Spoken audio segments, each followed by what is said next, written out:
see so many come along this morning. Thank you very much. Appreciate it. Time dims the memory of many events, but not great events. In a nation's history, great events, whether in peace or war, live in our memories regardless of time. They are deemed great not necessarily what they achieved, nor for whether they were victories or successes. Rather, great events are distinguished by the quality of the human endeavour they called upon, by the examples they create for ordinary men and women, and by the legends they inspire. And so it is with ANZAC Day. On the 25th of April 1915, 16,000 New Zealanders and Australians surged ashore at the foot of rugged cliffs on the Dardanelles Peninsula, Turkey, to open a campaign intended to give Allied shipping access to the Black Sea, bring help to Russia, and perhaps force Turkey out of the war. It was, historians say, an ill-conceived campaign in pursuit of a vague objective, premised on an underestimation of the military prowess and character of the Turkish soldiers and of the tactical advantages they held. But the cream of the New Zealand and Australian armies, volunteers all, committed themselves with no hesitation about the nobility of their cause and fought with great courage, skill and audacity.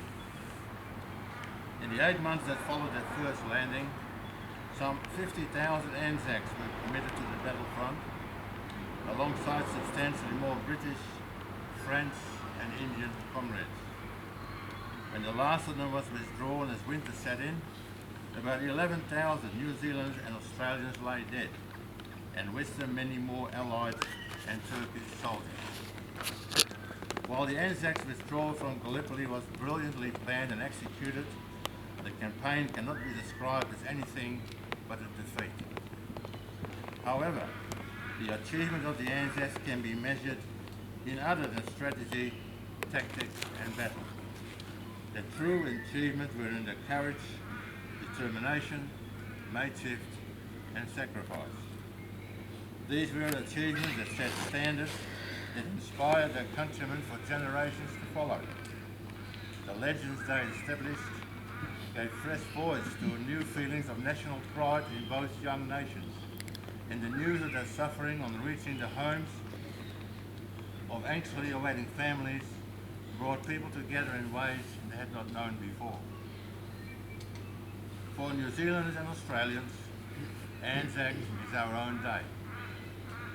It is a day that we mark the deeds of men and women who had come to see themselves as New Zealanders and Australians, and who were mourned by people who regarded themselves as New Zealanders and Australians.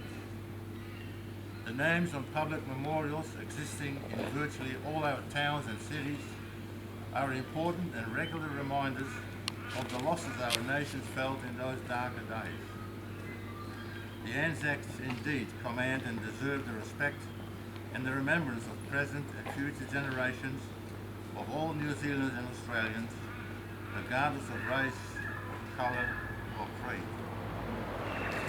On every 25th of April, New Zealanders and Australians at home and abroad have gathered to commemorate not just those ANZACs who died on that day, but all current and former men and women of our Defence Force. We remember on this day those who fell in both world wars, in conflicts in Korea, Malaya, Borneo, Vietnam. On present day we had Timor and of course recently Afghanistan.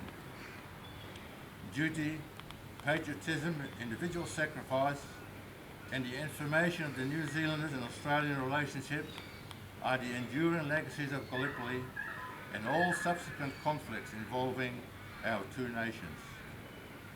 The men and women who forged the ANZAC spirit made sure that those who led them earned their respect.